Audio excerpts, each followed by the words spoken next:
கர்த்தருடைய நாமத்துக்கு ஸ்தோத்திரம் உண்டாவதாக. ஏசாவை ஏன் வெறுத்தேன் என்று இங்கே ரோமர் 9ஆம் அதிகாரத்தில் 6ஆம் வசனத்தில் 13 வரைக்கும் நீங்கள் வாசித்து பார்த்தீங்கன்னா அதில் அழகாக தெளிவாக சொல்லப்பட்டிருக்கிறது.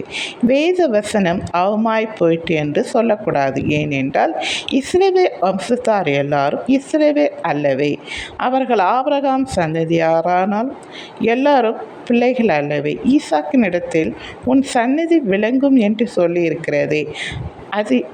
அது எப்படி என்றால், மாம்சத்தின்படி பிள்ளைகளானவர்கள் தேவனுடைய பிள்ளைகள் அல்ல, வாக்குத்தத்தத்தின்படி பிள்ளைகளானவர்களே அந்த சந்நிதி என்று எண்ணப்படுகிறார்கள்.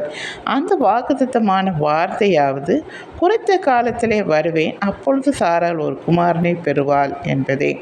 இதுவும் அல்லாமல் நம்முடைய பிதாவாகிய ஈசாக்கு என்னும் ஒருவனாலே ரெபெக்கா கர்ப்பவதியான போது பிள்ளைகள் இன்னும் பிறவாமலும் நல்வினை தீவினை ஒன்றும் செய்யாமலும் இருக்கையில் தேவனுடைய தெரிந்து கொள்ளுதலின்படி இருக்கிற அவருடைய தீர்மானம் கிரியைகளினாலே நிலை நிற்காமல் அழைக்கிறவராலே நிலை நிற்கும்படிக்கு மூத்தவன் இளைவனுக்கு ஊழி செய்வான் என்று அவளுடனே சொல்லப்பட்டது.